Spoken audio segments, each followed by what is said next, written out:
Bonjour, dans ce petit vidéo, je vais résoudre un premier exemple concernant le mouvement rectiligne uniforme ou juste mouvement uniforme, MU, ou encore mouvement à vitesse constante. Donc je suis dans le chapitre 1, je suis à la page 20 du chapitre 1 et je vais résoudre l'exemple 12 qui se lit comme suit. Vous courez à une vitesse constante de 7 km/h, 7 km par heure pendant 10 minutes. Quelle distance avez-vous parcouru en mètres? OK, donc problème très simple, mais on va appliquer la méthode rigoureusement là, pour montrer comment on pourrait faire un cahier de calcul de ce problème-là. Donc, je relis mon problème. Première étape, les données connues et la donnée recherchée. Vous courez à une vitesse constante de 7 km. Donc, je rencontre un premier chiffre, 7 km par heure. C'est une vitesse. Donc, je cherche les symboles où je m'en rappelle. Tout simplement écrire que c'est ma vitesse est égale à 7 km par heure.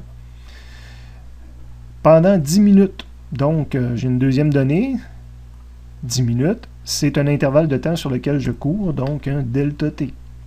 Quelle distance avez-vous parcouru en mètres? J'ai tendance toujours, donc, point d'interrogation pour montrer ce que je cherche, une donnée en mètres. Et il y a deux solutions ici. Ça aurait été possible aussi d'écrire distance parcourue dp majuscule, là, mais je préfère beaucoup écrire déplacement, là, delta x, même si on me parle de distance parcourue, étant donné que je suis dans le mouvement uniformément, rectiligne uniforme, j'aime mieux écrire delta x. Ça n'aurait pas été mauvais non plus d'écrire des P majuscules. Je vais par la suite illustrer ma situation. Donc, dans ce chapitre-là, les dessins, c'est toujours à peu près pareil. C'est un axe des X sur lequel on met un point de départ, un point d'arrivée. Donc, j'ai ma valeur initiale, ma valeur finale. Première donnée qui était donnée, c'est une vitesse. Fait que j'ai dessiné un vecteur vitesse pour montrer dans quelle direction se faisait le mouvement. J'ai un delta t, donc en dessous, j'ai écrit mon delta t. Donc, sur cet intervalle-là, il s'est écoulé 10 minutes. Et je cherche le delta x. Donc, ma troisième variable, je la mets aussi sur mon dessin. Fait que vous voyez, j'ai trois choses sur mon dessin. Le MU, c'est du complément ici là, pour dire que c'est un mouvement uniformément rectiligne uniforme. Évidemment, si je me mets à faire des calculs, puis j'ai des kilomètres-heure, des minutes, puis des mètres, je vais avoir un conflit d'unités. Donc, je serais bien mieux de tout me mettre possiblement en mètres puis en secondes. Donc, ici, je vais faire une conversion d'unités. Donc, méthode de conversion d'unités, je commence par réécrire mon chiffre. Égale constante, encore une fois, c'est une répétition de dire que c'est un mouvement uniforme. Ce n'est pas nécessaire dans la question. Ma conversion, 7 km/h, multiplié par un facteur de conversion. Donc, un rapport qui me permettrait là, de faire la conversion de km/h à mètres par seconde. Donc, je me rappelle que si je marche à 1 mètre par seconde, je marche à peu près à 4 km/h. Oups, le 3600 qu'il faut avoir en tête. Donc, c'est plutôt 1 mètre par seconde égale 3,6 km/h. Mais je l'écris de cette façon-là, sous la forme d'un facteur de conversion. Donc, dans ma calculatrice, je vais faire 7 fois 1 divisé par 3,6. Des fois même, je triche, je ne le mets pas sur ma calculatrice tout de suite, je fais juste écrire, dans le fond, il faudrait que je fasse cette division-là, et ça va me donner mes mètres par seconde. Je me garde la calculatrice là, pour le dernier moment dans mon problème. Minutes en secondes, j'aurais pu utiliser un facteur de conversion, l'écrire que c'est fois 60 secondes par minute, mais c'est 10 fois 60 dans le fond, c'est tellement direct là, que je vais accepter ici quelqu'un qui m'aurait écrit directement la conversion.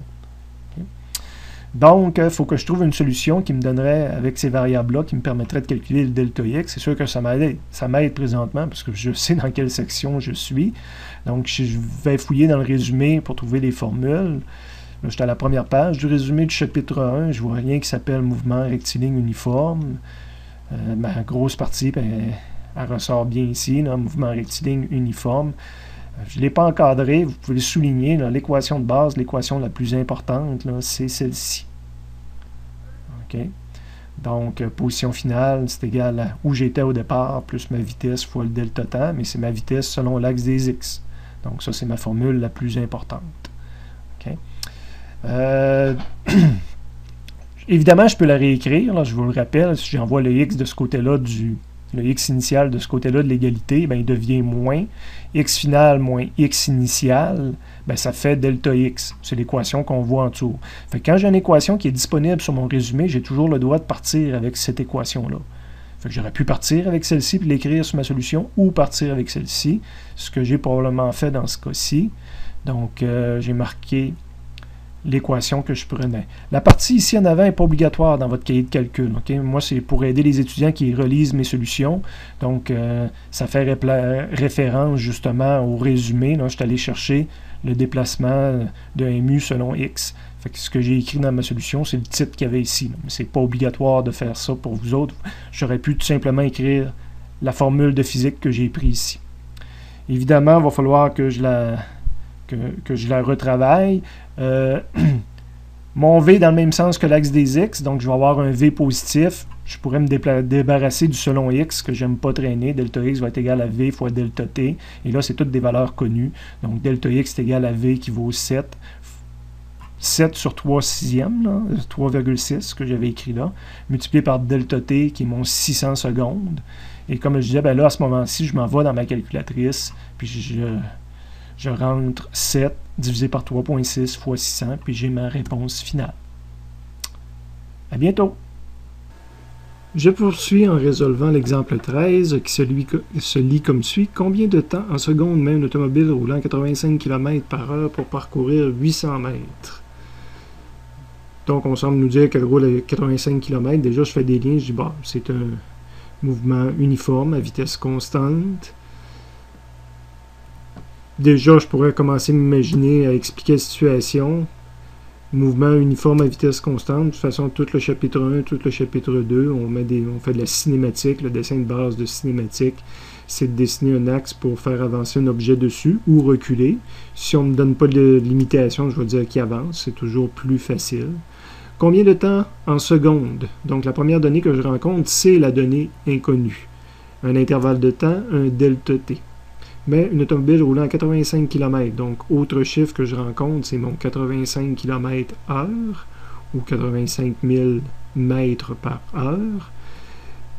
C'est une vitesse, donc petit v, que ce soit la vitesse instantanée à n'importe quel moment, la vitesse initiale, finale, moyenne. Il y a une seule et unique vitesse, on est à vitesse constante. Et le dernier chiffre que je rencontre, c'est mon 800 mètres. Donc, c'est le déplacement, le delta X. J'ai transformé mon kilomètre en mètre pour avoir une cohérence d'unité, du moins au niveau des mètres. Je m'assure que tout est illustré sur mon dessin. Mon delta T, ben, rien de mieux qu'une cote entre les deux positions pour montrer que le delta T s'est écoulé entre ces deux positions-là. Et ça correspond en même temps au delta X. Une variable de régler. V, ben, c'est un vecteur vitesse qui peut être directement sur l'axe ou à côté de l'axe. Il n'y a aucune règle qui m'empêche de le mettre n'importe où. Je suis sûr que l'endroit idéal, souvent, c'est de le mettre sur l'axe, mais comme ça représenterait bien la situation également. Donc, c'est un vecteur, mais la petite flèche sur le dessus. Il faut que je me trouve une équation pour le résoudre. Ben, c'est la même équation. Pour un mu, il y a une seule et unique équation, donc je pourrais retourner dans le résumé, là, mais c'est ce que je verrai dans le résumé, la partie qui est en jaune ici. Delta X est égal à Vx plus delta T. Je vais l'appliquer à mon problème. Donc, delta X reste delta X dans mon problème. Vx, ici, j'aurais préféré écrire que ça devient plus V. Je vous rappelle, d'une vidéo, j'ai mentionné que V selon X, ça revenait à dire, il faut prendre V, mais en lui voyant, en lui associant un signe. Ben là, le signe est bon puisque je suis dans le bon sens. Fois le delta T, ça s'appelait delta T dans le problème, fait que j'ai pas besoin de le changer. Je peux faire mon calcul même s'il y a une incohérence d'unité, heure et seconde. Donc, delta X, c'est 800 mètres divisé par 85 000 mètres par heure.